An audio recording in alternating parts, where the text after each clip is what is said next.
नमस्कार मंडळी, कसे आहात? मस्त ना? असायलाच पाहिजे. नाना नानी गावरान किचन बघायलाच पाहिजे. मी आज छान गावाकडे आली आहे. गावाकडे म्हणलं मस्त पैकी चुलीवर स्वयंपाक करावा. इथं दूध तापून घेतलंय, पोळ्या लाटून घेतल्यात आणि इथं ना कैरी भाजून घेतलीये चटणीसाठी. आणि म्हटलं थोडीशी कढीपत्त्याची चटणी सुद्धा करावी. त्यासाठी मी इथं भरपूरसा कढीपत्ता, थोडीशी मेथी, थोडेसे जिरे, लाल तिखट, शेंगदाणे, खोबरं, हिंग आणि इथं ना थोडस मी मीठ घेतलंय. आता ह्याच्यामध्ये पांढरे तीळ आणि भाजलेले दाणे म्हणजे डाळवं असतात ना फुटाण्याचे, ते डाळवं ते घालून घ्यायचे. ते नाही टाकले तर ते फारसा फरक पडत नाही. मी इथं कढीपत्ता स्वच्छ धुवून पुसून व्यवस्थित घेतलाय. आता कढीपत्ता उशिरा भाजणार आहे मी.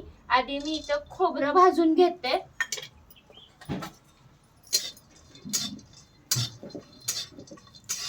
जास्त काय आपल्याला खोबरं भाजून घ्यायचं नाही. खोबरं जर असं कापून घेण्यापेक्षा जर तुम्ही खिसून घेतलं ना तर ते लवकर भाजलं जातं. आता कढई जास्त तापली होती म्हणून खोबरे ना लगेच भाजून झालं. आणि मी इथं दगडी खलबत्ता घेतलाय. आता ह्याच्यामध्ये मी खोबरं काढून घेते. आता हे शेंगदाणे भाजून घेते.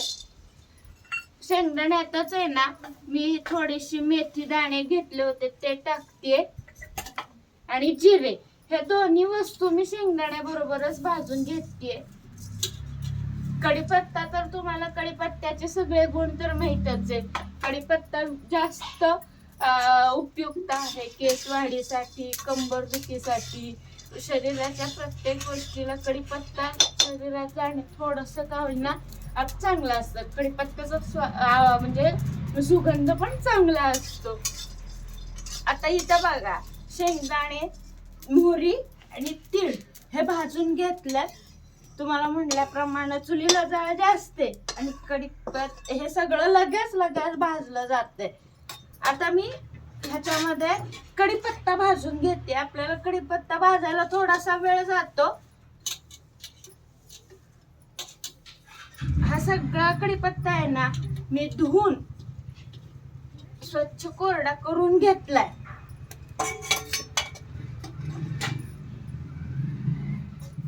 आता कढीपत्ता भाजेपर्यंत आहे ना मी हे सगळं आहे ना बारीक करून घेते.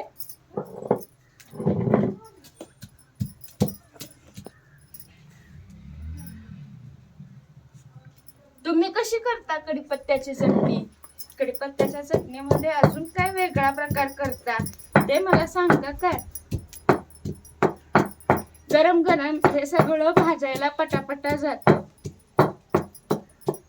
मी याच्यामध्ये थोडस लाल तिखट घालून घेते. लाल तिखट चवीप्रमाणे घालायचं, तुम्हाला जसं पाहिजे तसं. थोडासा हिंग,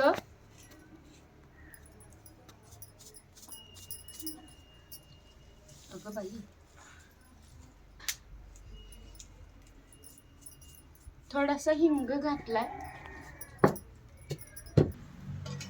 आता हे कढीपत्ता आहे ना फार आपल्याला असा जास्त हे करून घ्यायचा नाहीये, चुरचुरीत करून घ्यायचा.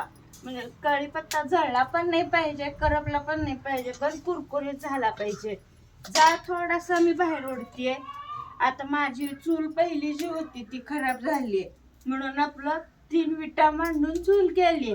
आणि चूल कशी असली तर चुलीवरच्या स्वयंपाकाची चव ही गॅसच्या स्वयंपाकाला येत नाही.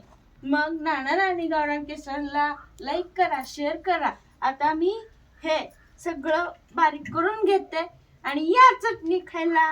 नाना नानी गावरान किचनला लाईक, शेअर आणि सबस्क्राईब मात्र करायला विसरू नका. धन्यवाद.